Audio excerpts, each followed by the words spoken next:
Welcome back to New Books in Jewish Studies. I'm your host, Max Kaiser. We have a great show for you today. With us we have Kenyon Zimmer, who is Assistant Professor of History at the University of Texas in Arlington. He's here to talk about his new book, Immigrants Against the State, Yiddish and Italian Anarchism in America, published in 2015 by University of Illinois Press. Kenyon, thanks very much for being with us on the show today. Thank you very much for having me. Fantastic. So we'll just to start off with, how did you come to write this book? Through a somewhat circuitous route. I was originally interested in the politics, in the history of radicalism in the United States, and particularly in the history of anarchism. And delving into that, I quickly realized that it was really that history was really a history of immigrants, particularly of non-English speaking immigrants, and that much of what had been written had relied almost exclusively on English language sources, which gave a very skewed picture. So that sort of launched me into or launched me down a path of becoming more of a historian of migration, and using that as the lens to look at this radical movement, which involved a lot of sort of late in life learning in graduate school, including learning both to read both Italian and Yiddish in order to undertake this project. Great. So we'll get a bit more into the book. So the book covers the period from the 1880s through the first half of the 20th century. Can you tell us a bit about anarchist movements and anarchist ideology in this period and how it intersects with the history of American immigration? Yeah, absolutely. In a lot of ways, the rise and fall of anarchism in the United States mirrors the rise and fall of mass migration from Europe into the United States. The origins of an organized anarchist movement in the United States really dates to the 1880s, initially amongst a couple different groups of immigrants, Germans, Czech immigrants, who you could sort of see as the first wave of anarchism in the United States. And then beginning in the late 1880s, 1890s, you see the transition, just like you see the transition in the general migration streams, to immigrants from Eastern and Southern Europe, and in particular Eastern European Jews and Italian immigrants, who became both the largest groups of immigrants to the United States by the turn of the 20th century, and likewise became the two largest groups within the American anarchist movement by the turn of the century. So the story of the rise of Yiddish and Italian anarchism is one that goes from the 1880s. The very first groups and publications and organizations are founded, and they peak right around 1910, the beginning of the First World War. Then all sorts of ideological as well as other crises emerge with the war, the Russian Revolution, the rise of communism, repression of radicalism in the United States with the post-war Red Scare. And then on top of all that, you get massive immigration restrictions in the United States in the 1920s that sort of signaled the beginning of the end of these movements, which relied on essentially recruiting Yiddish and Italian-speaking immigrants into these by now pretty well-established radical cultures and communities, but they were essentially cut off from new recruits, which meant that essentially the movements became stagnant. They got older without recruiting younger members. They became more and more removed from mainstream American society, as they had been built upon these foreign language, these Yiddish and Italian language institutions, which became more and more marginal as you get into the 1920s, 1930s. All right. Well, we'll get into, I think, a lot of those issues through this interview. Just to start us off, in the first chapter, you focus in on Jewish anarchism in New York City, and you write that Yiddish became the foundation on which Jewish anarchism was built, but it simultaneously walled off this movement from the world outside the Jewish ghetto. Can you tell us a bit about the Jewish anarchist movement more generally, and also unpack what you mean by about this walling off of the movement? Yeah, absolutely. So Yiddish, the first Yiddish anarchist group in the United States was formed in New York City in 1887. And the movement more or less grew pretty rapidly thereafter. And it especially at first, Yiddish anarchism was this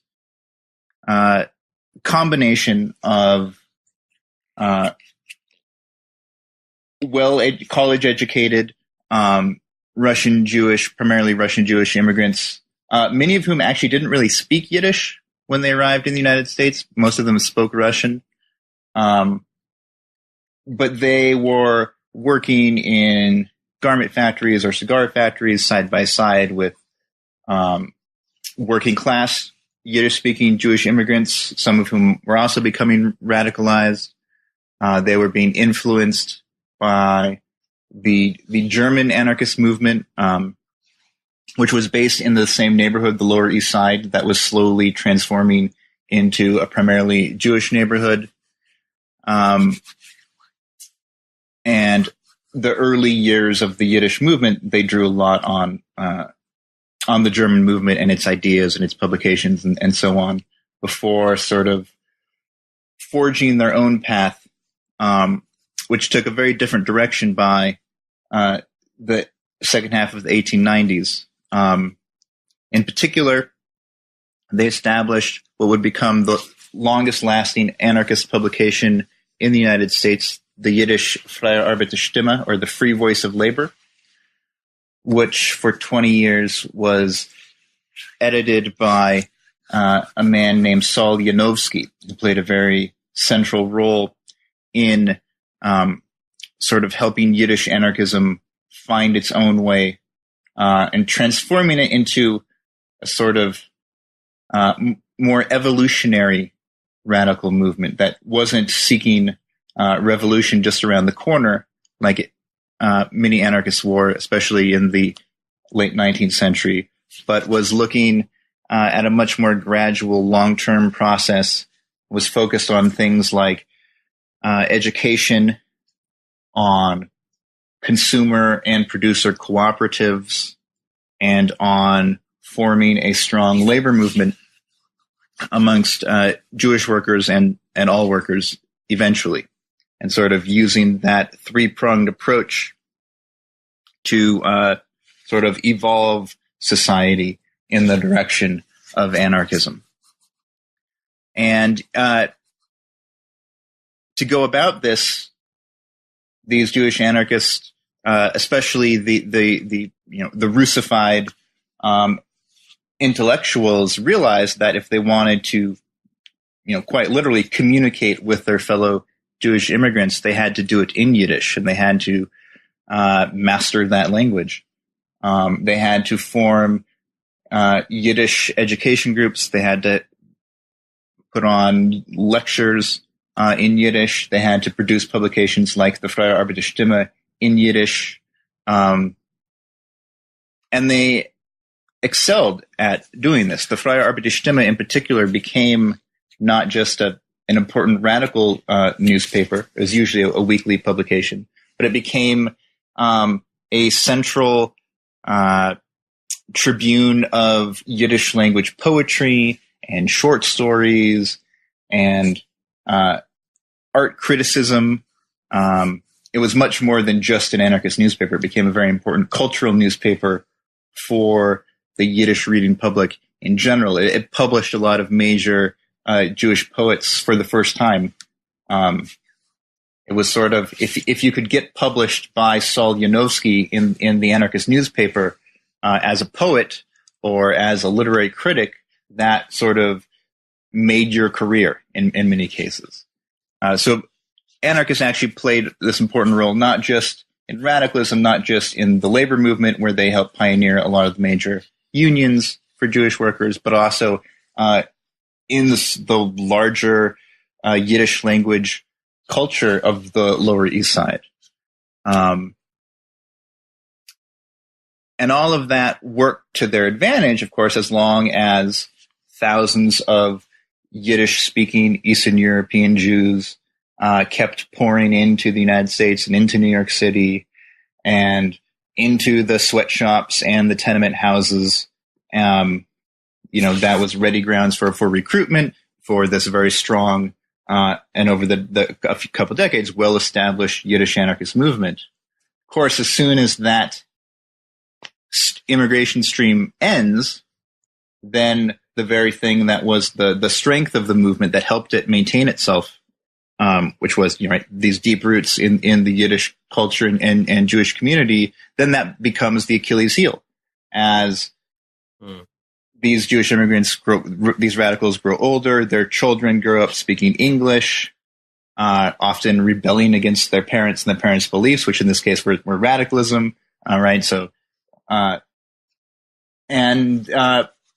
really became a sort of a crisis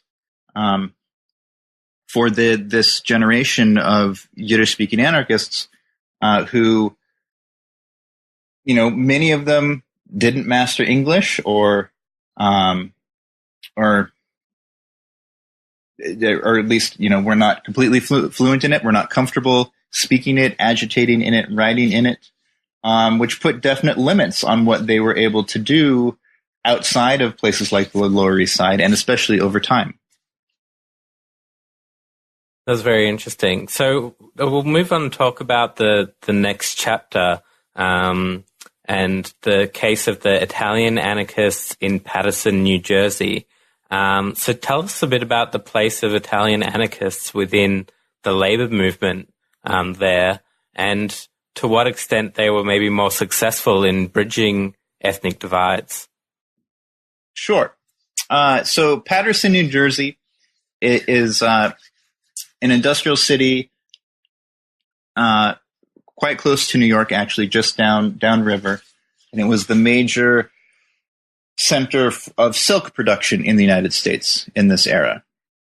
And it increasingly drew on skilled primarily northern Italian weavers were essentially imported as cheap labor in the 1880s and 1890s.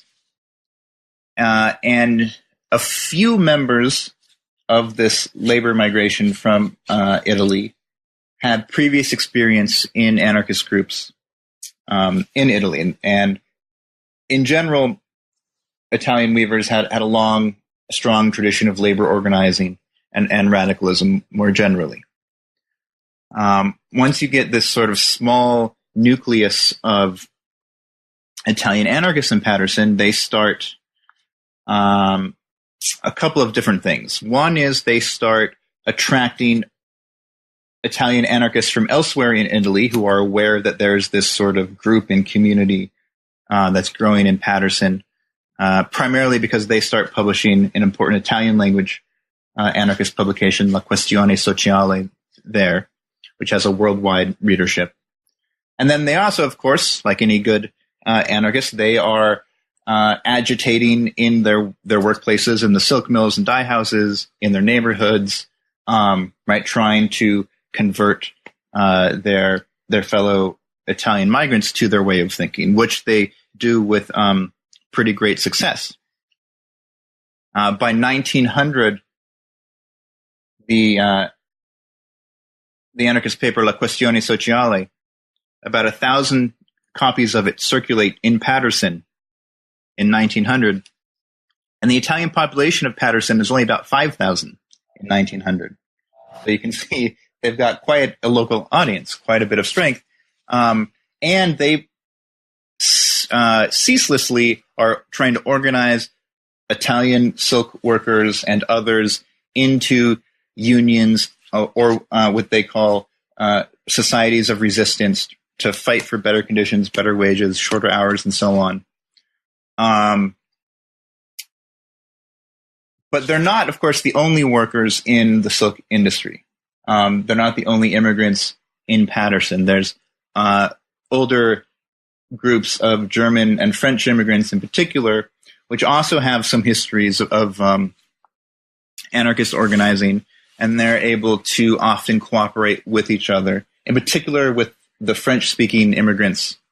Northern Italian immigrants from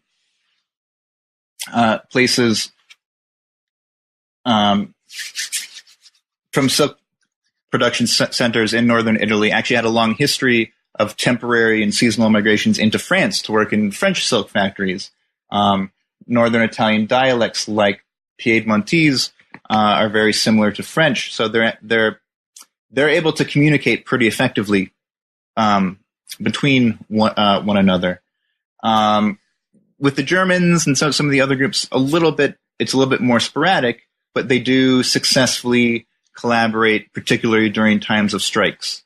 And strikes are pretty endemic to the silk industry because it's a very erratic industry, and there's lots of periods of unemployment, of underemployment, lots of times wages are cut, and so on. And eventually what ends up happening is this growing and increasingly influential group of Italian anarchists in Paterson, in part drawing on their connections to French radicals and to what's happening with the growth of syndicalism in France, is they start introducing and articulating a more clearly defined ideology of syndicalism, of this idea that labor unions can function not only to win better wages and so on in the short term, but can also be the instruments in the long term of revolutionary change by using their power, and in particular, the weapon of the general strike, right, where all workers simultaneously go on strike and in theory bring a city or a country to a halt in doing so, that can be the real pivot of revolution. You just have to organize, right, all the workers into one big union to do that. So they organize locally in Paterson on this idea. And then they find in 1905 in the newly created American Syndicalist Union, the Industrial Workers of the World, the IWW, they find a lot of what they've been articulating already, what they've been arguing for already, and they form some of the earliest locals of the IWW in Paterson. The leadership there is firmly anarchist. They lead a whole string of strikes up to and including a famous 1913 strike, a general strike in the silk industry in Paterson, which is relatively well known in American labor history. But the role of these Italian anarchists in being essentially the backbone of that strike is completely unknown, in part because previous researchers haven't used the Italian language sources that really sketch out the important and prominent role that the anarchists played there. So really in Paterson, much more so than in New York, these immigrant anarchists, they are the labor leaders. They are at the forefront of organizing and leading and articulating the ideas of the labor unions that are active in that city. Great. So the third chapter of your book looks at immigrant anarchists in San Francisco, and you suggest that by the First World War, the city had become a major nexus of global radicalism, linking the networks of the anarchist Atlantic and the emergent anarchist Pacific. and revolutionary and anti-imperialist struggles throughout Europe, Asia, and Latin America. Tell us about how San Francisco became this major nexus point. So San Francisco is particularly interesting because it's in part just geographically, right? It's on the Pacific coast, but it's linked, especially by a railroad, to the East Coast. So you have these same groups, right? Italians and Eastern European Jews who are able to get to San Francisco pretty easily by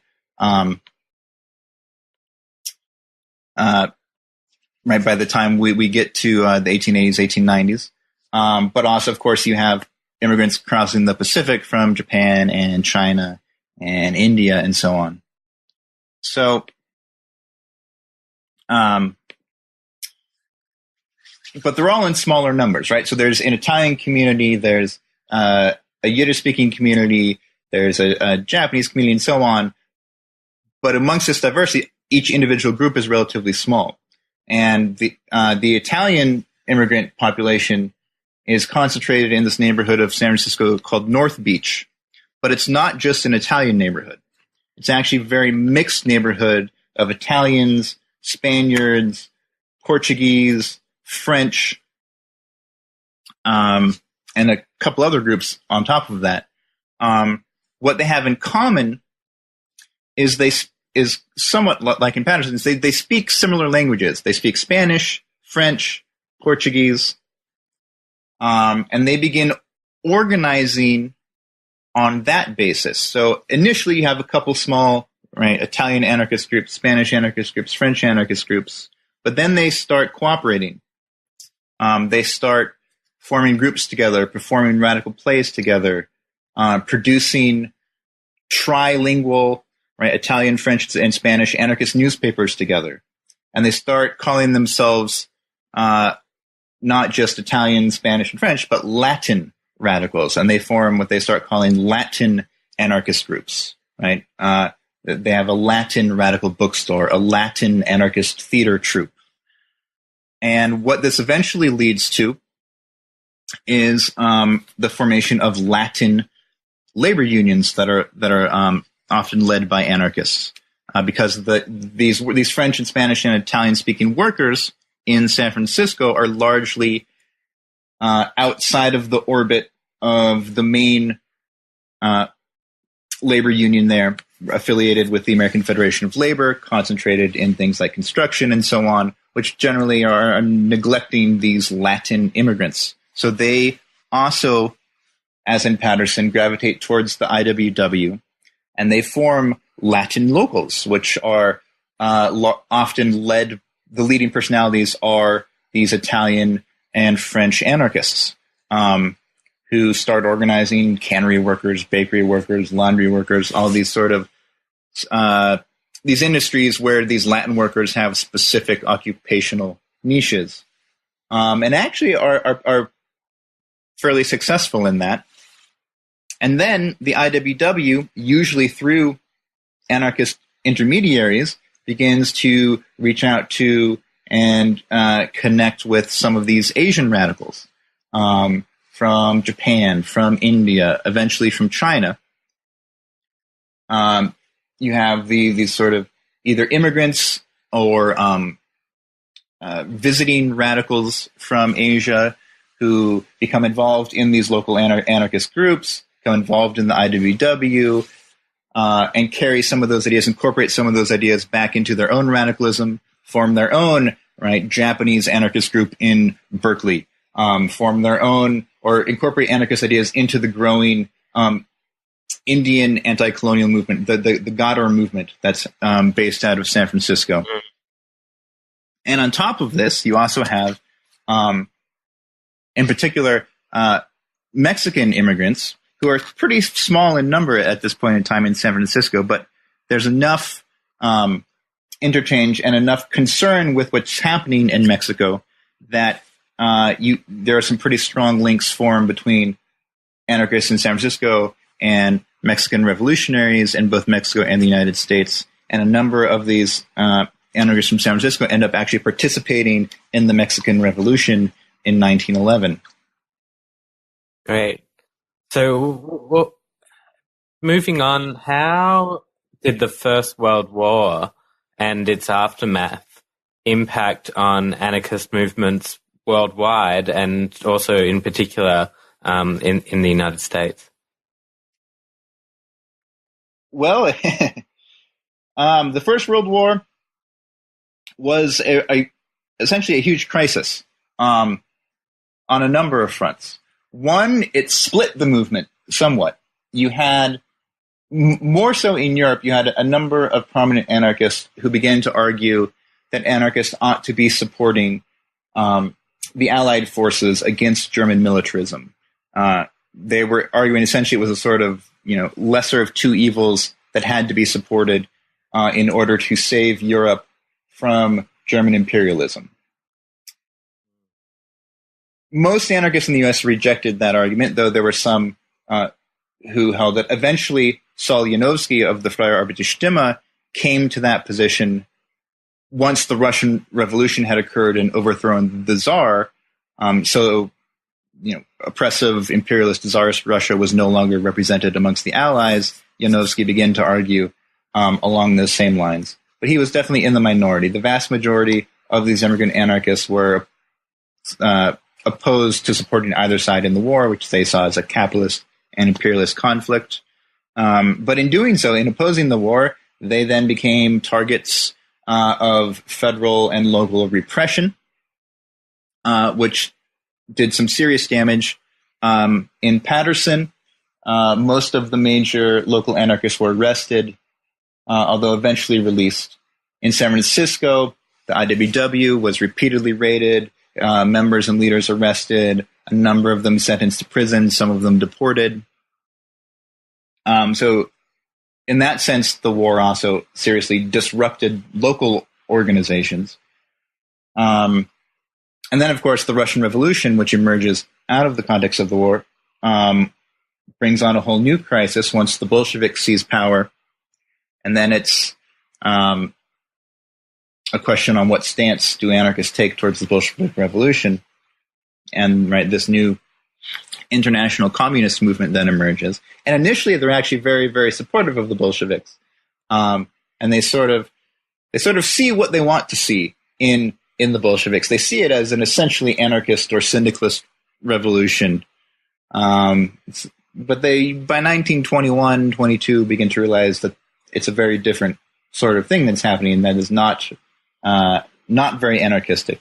And in particular, they're relatively well informed about that because of the number of Jewish and Russian anarchists who return to Russia, either because they're excited by the revolution in 1917 or because they're deported in 1919 or 1920. So they essentially have a lot of friends and comrades who are in Russia who by 1920, 1921 are being arrested, exiled, or in some cases killed by the new communist regime there, which very quickly, as you might imagine, turns the vast majority of these anarchists into strident anti-communists, opponents of the new Soviet regime, which kind of marginalizes them on the left and in the labor movement, where there's still a lot of very pro-communist, pro-Bolshevik sentiment for quite a while. And this leads to factional fighting between anarchists and communists in the Jewish garment workers' unions, in some other places, and essentially helps marginalize them even further. And then you get the immigration restrictions that come after that in 1921 and 1924, which, as I mentioned, sort of guarantee that the movement's going to wither away over time.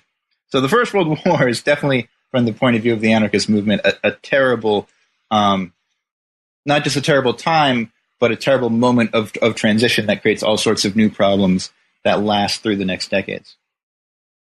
There's definitely a few more issues in your book to unpack here, but unfortunately we're running out of time. But would you be able to tell us just a bit about what the ongoing legacy of these anarchist movements and ideas is? Sure. So anarchism in the U.S. and elsewhere globally is typically seen as sort of this brief-lived thing that failed, right, as this great failure. And obviously, anarchists did fail to bring about the revolution that they hoped to. But I think they did more and accomplished more and have more of a legacy than they're usually given credit for.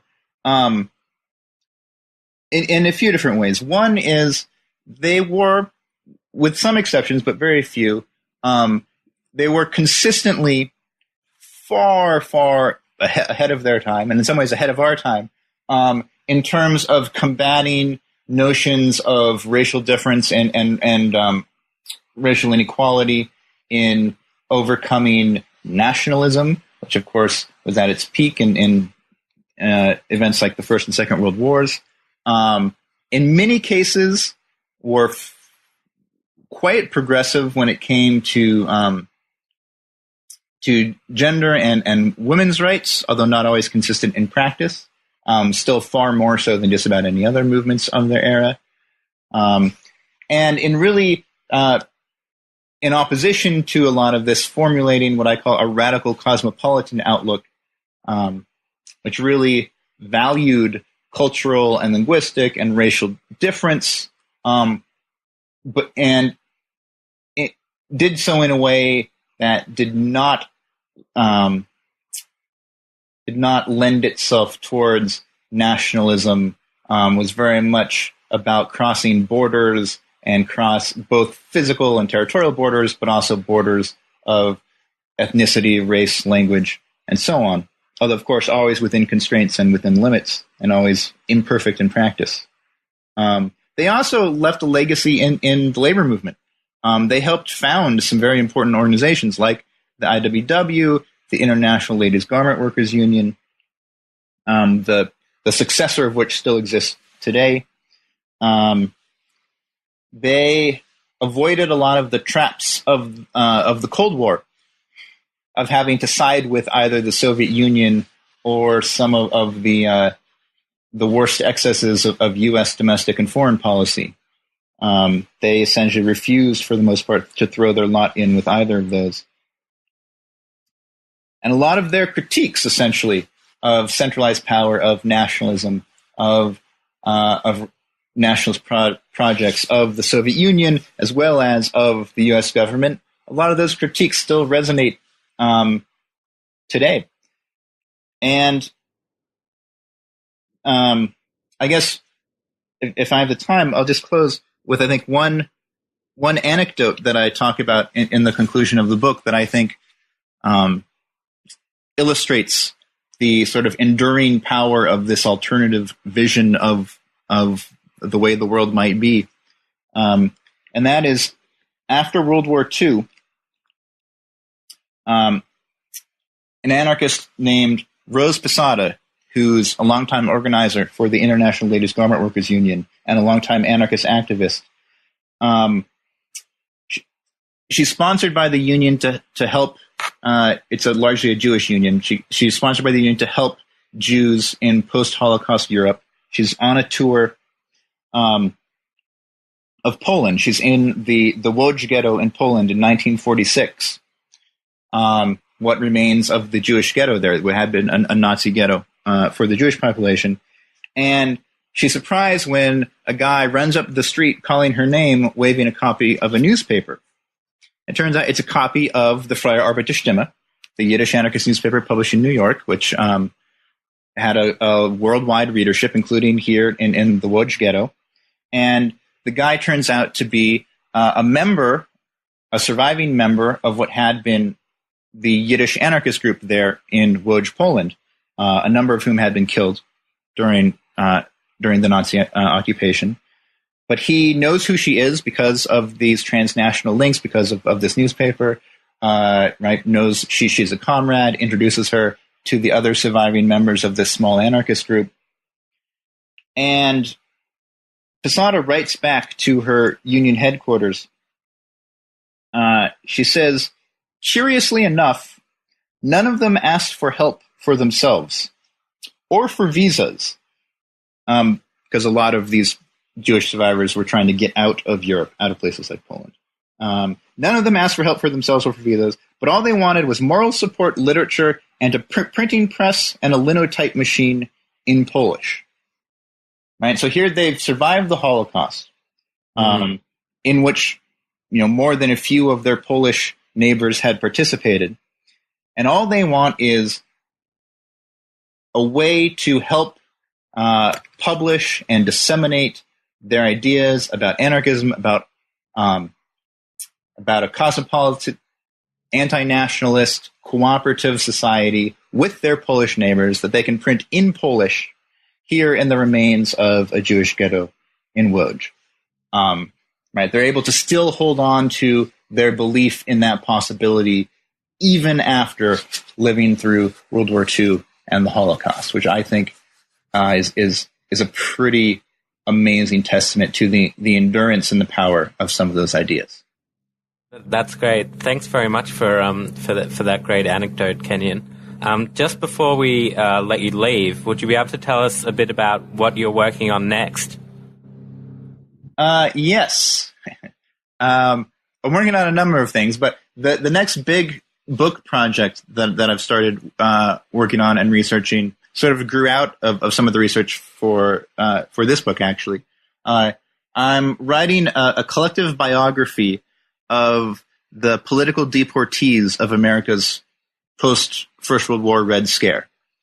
So there's about 1,000 roughly people who are deported between 1917 and 1925 because they're political radicals. It's the first and only time there's a mass deportation from the United States based on political ideology.